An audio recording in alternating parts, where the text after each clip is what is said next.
सलग 20 वर्षाच्या नंतर 4 वेळा पराभव स्वीकारल्याच्या नंतर या वर्षी बाळासाहेब आंबेडकर यांचा विजय होणार की या वर्षी देखील बाळासाहेब आंबेडकर यांचा दारुण पराभव होणार आहे। अकोला या मतदारसंघामध्ये जातीचं, धर्माचं, त्याचप्रमाणे विविध अशा राजकीय पक्षांचं कशा प्रकारची ताकद आणि समीकरण आहे।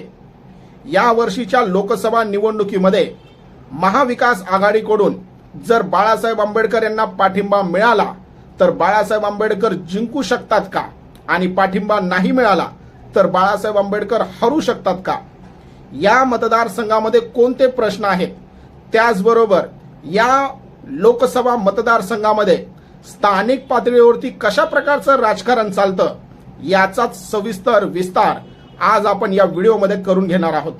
नमस्कार, मी CWC आणि आपल्या सगळ्यांचं CWC न्यूज वरती हार्दिक स्वागत।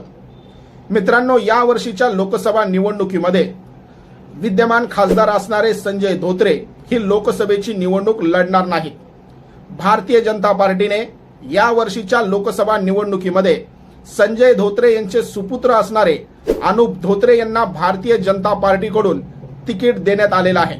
तर दुसऱ्या बाजूला 27 मार्च रोजी बाळासाहेब आंबेडकर देखील वंचित बहुजन आघाडीच्या मार्फत अकोला लोकसभा मतदारसंघाचं निवडणुकीचं तिकीट भरण्यासाठी जाणार आहेत। अकोला या मतदारसंघामध्ये साधारणपणे 6 विधानसभेच्या जागा आहेत। या 6 विधानसभेच्या जागेमध्ये कोणत्या पक्षाकडे कोणती जागा आहे हे जरा नीट समजून घ्या। पहिली जागा अकोट या ठिकाणातून भारतीय जनता पार्टीचे प्रकाश भार साखळे आहेत। त्याच्यानंतर दुसरा मतदारसंघ आहे बाळापूर। या मतदारसंघामध्ये शिवसेनेच्या उद्धव बाळासाहेब ठाकरे गटाचे नितीन तळे हे विद्यमान आमदार आहेत। तिसरा मतदारसंघ आहे तुमचा अकोला पश्चिम। या ठिकाणातून भारतीय जनता पार्टीचे गोवर्धन शर्मा हे स्थानिक आमदार आहेत। चौथा मतदारसंघ आहे तुमचा अकोला पूर्व। या ठिकाणी भारतीय जनता पार्टीचे रणधीर सावरकर हे विद्यमान आमदार आहेत। पाचवा मतदारसंघ आहे तुमचा मूर्तिजापूर। हा अनुसूचित जातीसाठी राखीव आहे। या ठिकाणातील स्थानिक आमदार हे भारतीय जनता पार्टीचे हरीश पिंपळे आहेत। 6वा मतदारसंघ रिसोड हा वाशिम जिल्ह्यामध्ये येतो। हा मतदारसंघ काँग्रेसकडे आहे आणि काँग्रेसचे या ठिकाणातील स्थानिक आमदार अमित झनक हे आहेत। अकोला पॅटर्न सोशल इंजिनिअरिंग या माध्यमातून बाळासाहेब आंबेडकर हे संपूर्ण महाराष्ट्र आणि देशभरामध्ये चांगलेच परिचित आहेत। सगळ्यात अगोदर या भारतामध्ये सोशल इंजिनिअरिंगचा जर प्रयोग कुणी केलेला असेल तर तो म्हणजे बाळासाहेब आंबेडकर यांनी। 2019च्या लोकसभा निवडणुकीच्या नंतर अकोला जिल्हा परिषदेमध्ये जी पोटनिवडणूक झाली, या पोटनिवडणुकीमध्ये 14 पैकी साधारणपणे 6 जागा या वंचित बहुजन आघाडीने जिंकलेल्या होत्या। त्याचबरोबर साधारणपणे 25 वर्षापासून अकोला जिल्हा परिषदेवरती वंचित बहुजन आघाडी बाळासाहेब आंबेडकर यांची एकाधिकार या ठिकाणी सत्ता राहिलेली आहे।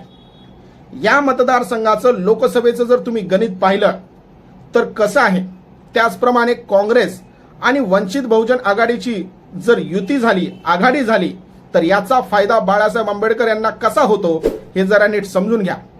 2009च्या लोकसभा निवडणुकीमध्ये संजय धोत्रे यांना 2,87,526 एवढी मते पडली, म्हणजे साधारणपणे 38.91%। क्रमांक 2 ची मते होती बाळासाहेब आंबेडकर यांना साधारणपणे 2,22,678 म्हणजे साधारणपणे 30.13% एवढी मते पडली। तिसऱ्या क्रमांकावरती होते काँग्रेसचे बाळासाहेब धाबेकर यांना साधारणपणे 1,82,776 म्हणजे साधारणपणे 24.73% एवढी मते पडली।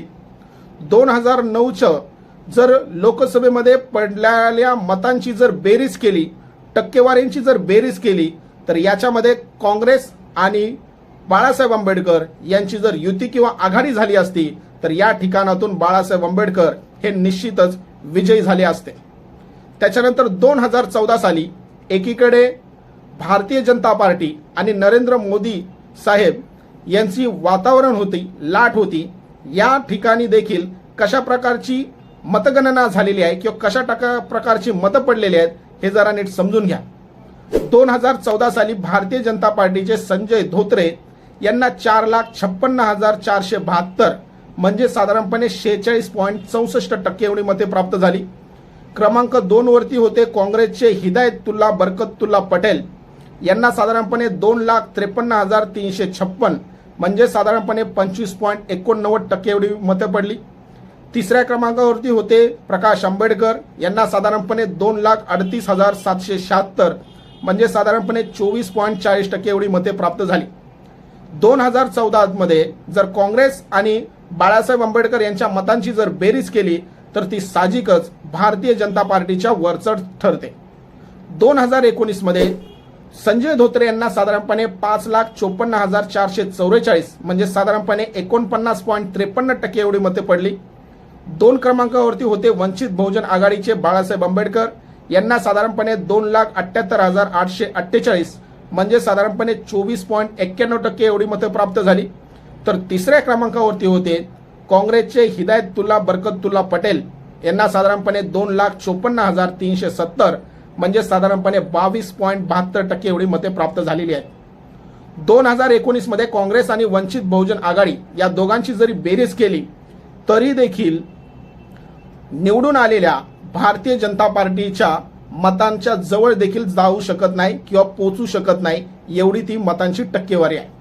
आता पुढचं जर गणित जर तुम्ही पाहिलं तर या मतदारसंघामध्ये धर्माचं राजकारण कसं आहे ते नीट पाहून घ्या. अकोला या मतदारसंघामध्ये अनुसूचित जातीची साधारणपणे 17.9% एवढी वोट पर्सेंटेज आहे. त्याच्यानंतर अनुसूचित जनजातीची साधारणपणे 6.5% एवढी वोट शेअरिंग आहे. धर्माच्या बाबत जर बोलायचं राहिलं तर या मतदारसंघामध्ये बौद्ध समाजाची साधारणपणे 17.57% एवढी मतं आहेत. त्याच्यानंतर मुस्लिम समाजाची 19.2% एवढी मते आहेत. आता जातीचा जर अभ्यास केला तर या मतदारसंघामध्ये जातीचे कसं समीकरण आहे हे जरा नीट समजून घ्या. या मतदारसंघामध्ये साधारणपणे 15,87,257 एवढी मतदान करणाऱ्या लोकांची संख्या आहे. यापैकी या मतदारसंघामध्ये मराठा 25%, कुणबी 12%, दलित समाज 20%, आदिवासी 8%, अल्पसंख्याक 15% आणि इतर यामध्ये माळी, धनगर, हिंदी भाषिक या लोकांची साधारणपणे 20% एवढी संख्या भरते.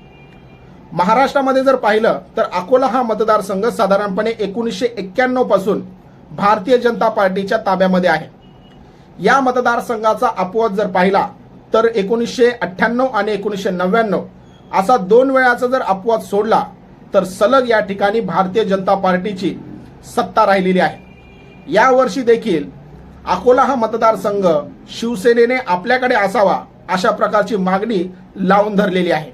याला कारण म्हणजे 2004, 2009, 2014 आणि 2019 अशा सलग 4 वेळा काँग्रेसच्या उमेदवाराचा या ठिकाणी पराभव झालेला आहे. म्हणूनच हा मतदारसंघ शिवसेनेला तुम्ही सोडून द्यावा किंवा शिवसेनेच्या पारड्यामध्ये पडण्यात यावा यासाठी शिवसेनेने या ठिकाणी जोर लावलेला आहे. आता या मतदारसंघातले प्रश्न कोणते आहेत तर पहिला प्रश्न आहे की खारपट्ट्यामध्ये सिंचनाचा अभाव आहे. दुसरा आहे की रखडलेले औद्योगिक विकास. तिसरा आहे की अकोल्याच्या औद्योगिक वसाहतीचा झालेली दुरावस्था. त्याच्यानंतर आहे जिल्ह्यातील आरोग्य यंत्रणेचा उडवलेला बोजवरा. 5वा आहे शैक्षणिक मागासलेपण आणि 6वा आहे अपूर्ण सिंचन प्रकल्प. अशा प्रकारे 6 मुद्दे हे या अकोला मतदारसंघामधील प्रामुख्याने जाणवणारे प्रश्न आहेत. अकोला या मतदारसंघामध्ये स्थानिक राजकारण जर पाहिलं तर भारतीय जनता पार्टीचे डॉक्टर रणजित पाटील जे की माजी गृह राज्यमंत्री होते यांचं आणि विद्यमान खासदार असणारे संजय धोत्रे या दोघांचाही 36चा आकडा आहे. दोघेही भारतीय जनता पार्टीचे विद्यमान आमदार आणि खासदार जरी असले तरी देखील अकोला या जिल्ह्यामध्ये आपलंच वर्चस्व असावं यासाठी या दोघांचे 2 गट पडलेले आहेत. तर दुसरीकडे संजय धोत्रे यांचे सख्खे भाचे हे अकोला पूर्व या ठिकाणातील आमदार आहेत. त्यांचं नाव आहे रणधीर सावरकर.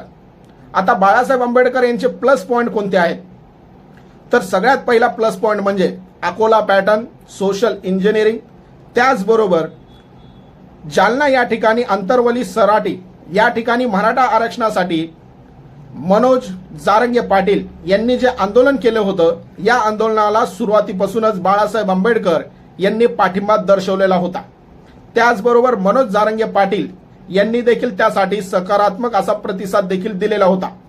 बाळासाहेब आंबेडकर यांनी एक नवीन रणनीती आखलेली होती, ती म्हणजे गरीब मराठा वर्सेस श्रीमंत मराठा.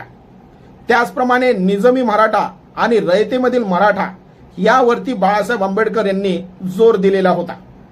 या ठिकाणी जर तुम्ही पाहिलं तर गेल्या 2 दिवसापूर्वी बाळासाहेब आंबेडकर यांनी काँग्रेसमधील असे 7 मतदार त्यांनी आम्हाला सांगावेत की ज्या मतदारसंघामध्ये वंचित बहुजन आघाडीचा त्यांना पाठिंबा लागेल, त्या मतदारसंघावरती वंचित बहुजन आघाडी बिनशर्त काँग्रेसला पाठिंबा देईल, अशा प्रकारचं त्यांनी पत्रकार परिषदेमध्ये सांगितलेलं होतं. तर कालच्याच दिवशी बाळासाहेब आंबेडकर यांनी कोल्हापूरमधून काँग्रेसचे उभे असणारे शाहू महाराज यांना देखील पाठिंबा दर्शवलेला होता आणि काँग्रेसकडून कोल्हापूरचे स्थानिक नेते असणारे बंटी पाटील यांनी देखील बाळासाहेब आंबेडकर यांचे आभार मानलेले होते.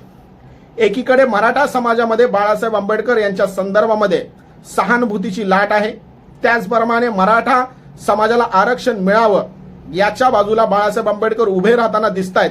तर दुसरीकडे ओबीसींच्या आरक्षणाला धक्का न लागता मराठा समाजाला आरक्षण मिळावं यासाठी ओबीसींच्या मंचावरती देखील बाळासाहेब आंबेडकर गेलेले होते किंवा पोचलेले होते. ओबीसी समाजामधील जेवढे काही नेते आहेत, या नेत्यांच्या मनामध्ये देखील बाळासाहेब आंबेडकर यांच्याविषयी नितांत आदर आणि श्रद्धा आहे. त्याचबरोबर आतापर्यंत ओबीसी संघातील भरपूर साऱ्या नेत्यांनी बाळासाहेब आंबेडकर यांचा पाठिंब्यासाठी हात पुढे केलेला आपण पाहिलेलंच आहे.